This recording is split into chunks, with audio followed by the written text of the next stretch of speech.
So we have Nushell installed. The next thing I would recommend doing is setting up a Git repository inside the Nushell settings folder, so we can track our config changes and, for example, revert them if needed. Let's launch Nushell and change the directory to the new data directory.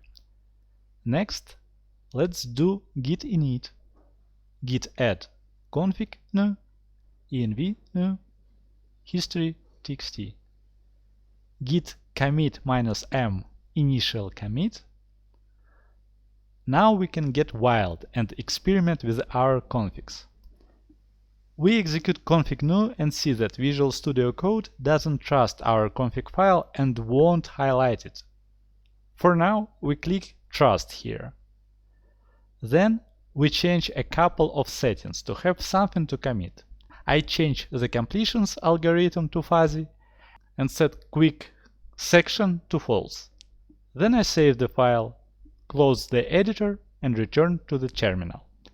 I execute git status to see that the tracked file config new has been modified. I add this file. Here I execute git commit -m update. And here we are. We recorded our changes.